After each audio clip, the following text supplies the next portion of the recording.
Le Zohar de ce matin, Bet Hashem, Parashat Noach, Umora Achem, Vichitechem, Yeh al pnei kol chayot haaretz. Hashem dit dans la Torah que l'homme, sa présence devrait faire peur aux animaux. Umora Achem, Vichitechem, ils doivent avoir peur. Mora et Chit, c'est les animaux qui sont proches ou de loin, dès qu'ils voient un homme, ils doivent se sauver. Ça, c'était le début de la création. Toute la création, elle respectait l'homme. Adam n'avait pas peur ni des lions, ni des dinosaures, ni rien du tout. Toute la création se prosternait devant Adam. Ils avaient peur de lui. Qu'est-ce qui arrive? Malheureusement, Adam, il faute. Caïn, il faute. Adam, il a mangé. Caïn, il a tué son frère. Alors Caïn, Hachem lui dit, tu es expulsé de Gan Eden et navanad tiye ba'aretz. Tu n'as pas le droit de résider dans un endroit. Tu habites un mois ici, l'autre mois là-bas, l'autre mois là-bas, alors il est obligé de bouger. Caïn dit à Hachem, mais Hachem, comment je vais faire? Maintenant, les animaux vont m'attaquer. Quand il a fauté, les animaux commençaient à attaquer Caïn. La Torah nous dit, dans la parashat Bereshit, la semaine dernière, Vayasem Adonai le Caïn ot. Et Hachem a donné un signe pour Caïn, pour que les animaux ne l'attaquent pas.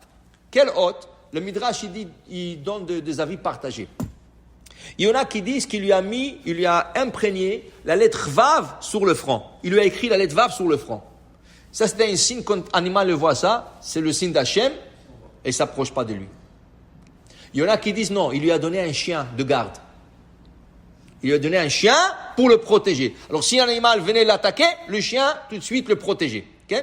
Il y a des avis partagés dans le verset. Mais pour te dire, dit le Zohar, que avant, les animaux avaient peur d'eux. Et après, eux, ils avaient peur des animaux. Pourquoi?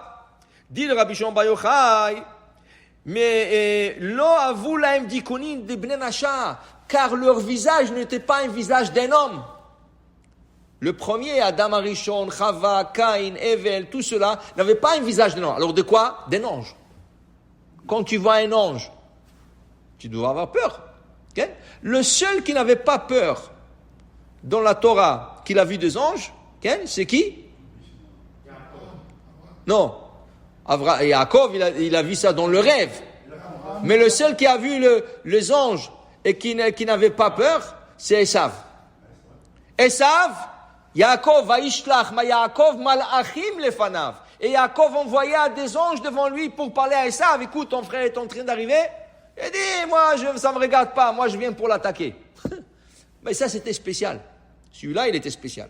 Okay? Mais pour te dire, quand tu vois un ange, voilà, David Amelech, il a vu un ange jusqu'à la fin de sa vie, son sang a refroidi, il n'arrivait pas à se chauffer.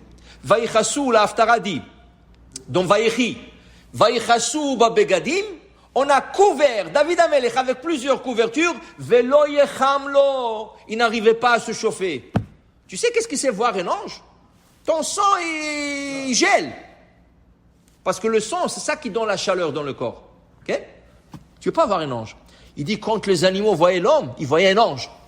Le visage, c'était un ange. Il ne s'approchait pas. Après, dit le Zohar, qu'est-ce qu'il a fait Hachem?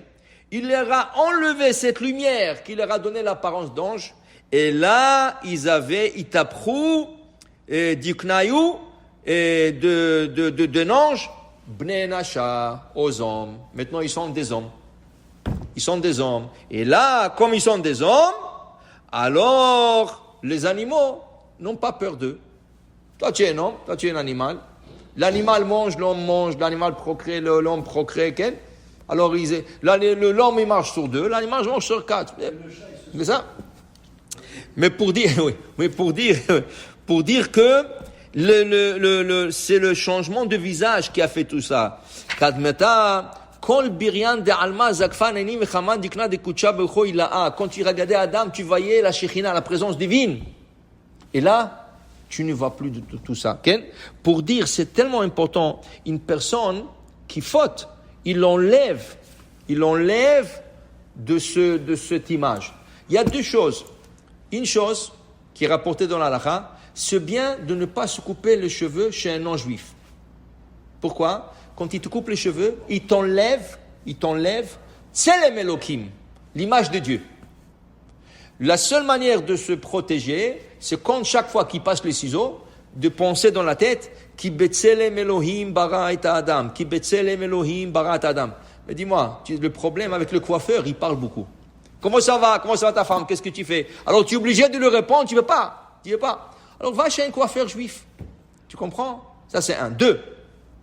Le Zohar il dit, regarde, pas ici, dans une autre place. Le Zohar il dit, regarde, quand ton bébé est né, tout le monde, waouh, il est cute, ils veulent jouer avec lui, ils veulent lui faire rire, ils lui donnent tout ce qu'il veut, ne pleure pas et tout ça. Ce bébé, il grandit petit à petit, et il se fait des ennemis. Et à l'âge de 15 ans, 16 ans, même moins, les gens, ils sont contre lui. Dis les autres, comment ça se fait? Tout le monde voulait jouer avec lui, tout le monde était ses amis, tout le monde l'adorait, tout le monde pouvait lui donner tout ce qu'il veut. Et plus qu'il grandit, plus que les gens le haïssent. C'est quoi la différence? Dis les Zohar, c'est les fautes. Les fautes. Un bébé est pur. Quand un bébé est pur, tout le monde veut s'approcher de lui parce qu'il a cette image de présence divine. Okay? Plus qu'il grandit et commence à frotter, alors les gens, ils sont maintenant, comme les animaux envers l'homme, les gens sont vers les hommes. Et c'est pour ça que quand tu as un tzaddik, tout le monde va être proche de lui. Pourquoi tout le monde veut aller chez un tzaddik, lui embrasser la main, avoir la bracha de lui? Parce qu'il ne faute pas. Et puisqu'il ne faute pas, c'est comme un bébé, il est innocent, il est pur, il a cette lumière d'Hachem.